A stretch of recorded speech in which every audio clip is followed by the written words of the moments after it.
So we could start off the Zoom by saying, so Jake isn't in our group. He ended up dropping the class if our Oh. professor's wondering why it's just the two of us. Um, so how'd you do completing text 1 through 3? Um, I read everything and I watched the whole video. Um, how about you? Yeah, I did everything too. Thank you for doing it early. I Oh appreciate yeah, it. of Yeah. course. Okay. Okay. Do you want me to? I'll read the first question. Okay. Okay. How has and hasn't your own schooling fulfilled Jefferson's goals? Um, so one of the reasons how it has fulfilled Jefferson's goal, I feel like around like minute 14 in the video, it said that he advocated for affordable and available schooling. And I feel like Fairfield does a good job at this because of like the or Fairfield doesn't do a good job at this just because it's really expensive. Um, Right. but it does mirror the idea of public schooling and how hmm you can get state supported education that way, but only to a certain extent. Yeah. I kind of said something similar. Um, one of the things, one of the things that he mentioned was like basically this idea of having like smart people or like geniuses um basically use their skills, and with that they'll be like awarded almost. So like I discussed how like our education is emphasized on like merit scholarships and like achievements. So just like what you were saying, like Fairfield offers these like uh academic merits, people who excel in school. And it's kind of like what Jefferson was talking about, how the people that excel, they should be the ones leading and they should be the ones given these like basically rewards, you know? Yeah, I also think you can like twist it in the opposite sense because he measured merit through like academic achievement. And I feel like today there's so much more going into it. Like when I applied for hmm colleges, it wanted me to talk about community service and like what made me unique, not just like what my grades are. Like they got rid of, you didn't have to put your SAT scores and stuff like that. So I think it definitely goes both ways. But Yeah. I also think around like minute 16, they talked about a well-rounded education, so like reading, writing, arithmetic, and history. And I feel like Fairfield does a good job at that with the Magis core, because like I'm an accounting major, hmm but I'm still taking history and calculus and chemistry and things like that. In public school, we learned a lot more too. Yeah, I definitely agree that like our our like schooling has given us like a broad-based learning.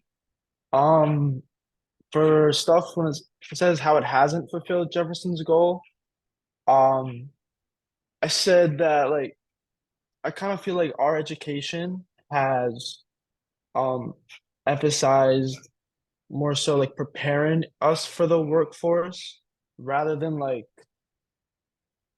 more so like talking about or like emphasizing like individuality and free thinking, Yeah. which Jefferson really preferred, um like having people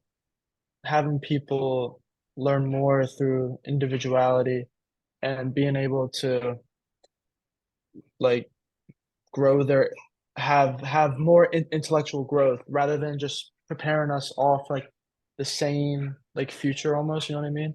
Yeah, I think he just wanted us to be like well-rounded and like engaged in our community rather than like worrying about I need to go to school to have a career in the future, Right. like how it is now. I also think like at minute 11, like he said that his education would produce 20 geniuses annually, but I feel like hmm nowadays there's far more capable people that can move on to higher education than just 20. Yeah, definitely. Okay. I'll read the next question. Foucault, a historian, describes two extremes two extreme forms of justice in text three. He starts with one, then describes a variety of examples for the other. This duality of ideas of punishment still exists. So, what are the two extremes, and what do you think? Do the enlightened penal institutions in Philly, Maitreyi go too far? So for the first extreme, I'm pretty sure he was talking about like the extreme physical punishment, especially with the first part we had to read when the execution of Damien's. Yeah, I thought that was that was actually absurd. Like, I know. oh my, yeah, it was actually hard to read. It's like it was described in such like graphic detail too. Like, yeah, it was I thought that was definitely that was taken a little too far. Yeah, on like page five, it said that the executioner drew out a knife and cut the body at the thighs. And that just sounds so gross. Yeah, I know. But it was also And like public too. Like it was in a ceremony, right.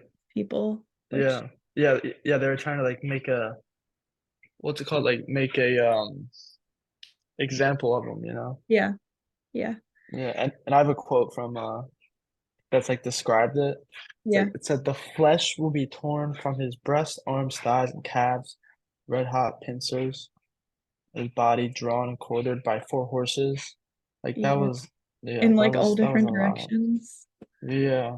And then the Yeah, other that was extreme bad. was like a more gentle rehabilitation of a person, I feel like. Hmm. But Yeah, for the second extreme. yeah, Yeah, kind of like they kind of like wanted to like instill like discipline in people, you know, instead of actually like cause them physical like extreme pain. yeah. Um, so for the enlightened institutions, I think that they went too far in some ways. Like I like how they had like the institutionalized people do everyday tasks. Like each moment of Mhm. the day was devoted to like a type of activity. Um like I think it said that on page 124. And like they had to make their beds, clean, and then work at sunrise. Yeah, they were kind I thought it was definitely I thought the Enlightenment one that like emphasized the disciplinary stuff was definitely less brutal, but like at the same time it was you were exchanging like the pain for like the pain of suffering for like complete control over yourself. Like you had no control of your life like whatsoever. Yeah, that's where I thought that they did go too far. Like it said on page 294 that the goal was to produce bodies that were docile and capable. So like Hmm. they were creating sort of like a submissive army that the leaders could like Yeah, mold and shape in whatever way that they wanted. So they were like robots to them, kind of. exactly. Yeah. And then also like I guess physically they were tortured in the first extreme, but they were more like mentally tortured in the second extreme with like Yeah. solitary confinement. Um, Hmm. on 124, it like said that they were left with nothing but just like reflecting on their minds. And I think that that's like harmful to a person's psyche, like after a long period of time. Yeah, definitely. Um, I'll read the next question. Okay. Um, how do the penal institutions in text two relate to your education thus far? Um, so I with my notes, I like started very broadly.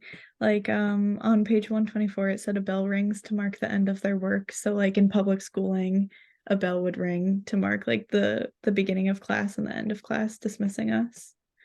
Um, what'd you have? Yeah, I said the text, this quote that said the prisoners were kept constantly occupied. Prison was financed by this work.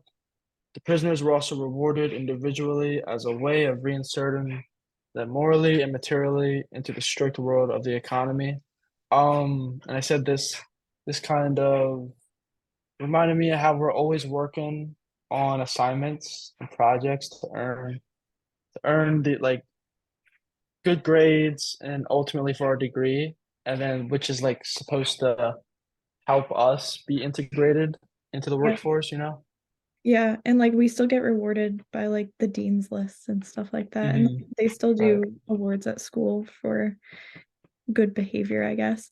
And like also about behaving decently on page 125, like a prisoner has to make a promise that he'll do his duty gladly and behave decently. And that kind of is like, I don't know what it's called, but like the code of conduct for students. Like we had to read that and do videos before we came to school here. Yeah.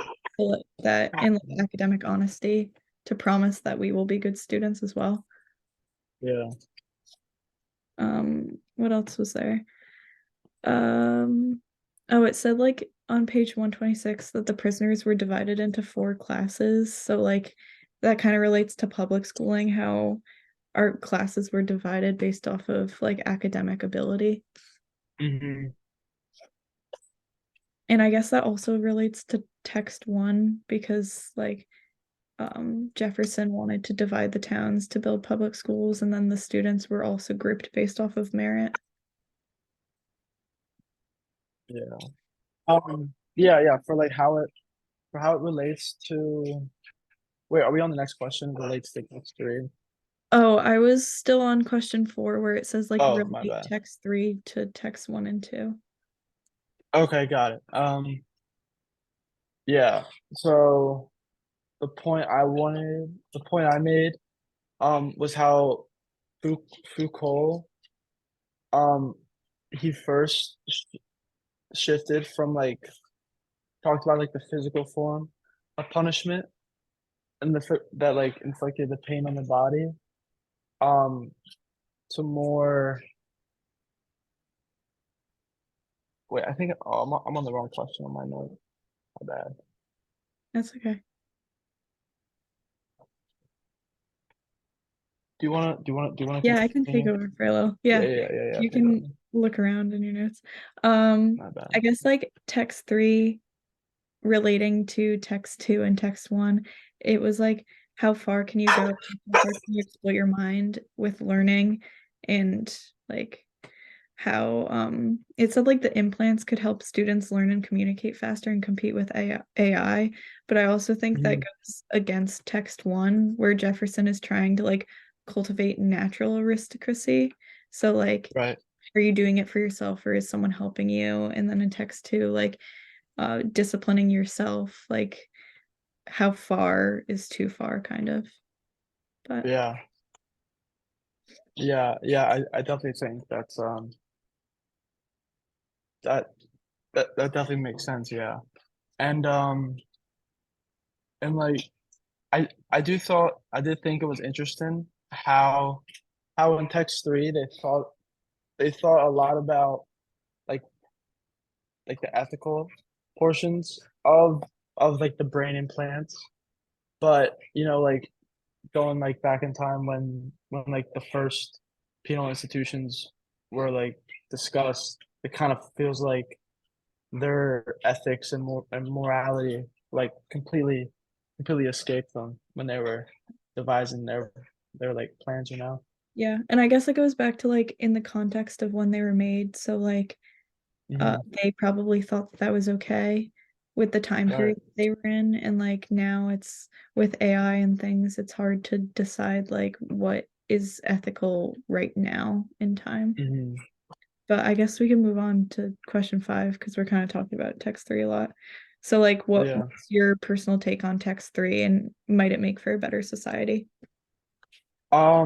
So I I really liked I thought that this was actually like beneficial for the society. Um, I think that anything that can help when it talked about helping individuals with addiction is definitely better for the society. And the quote I picked from it was the goal is to help restore control.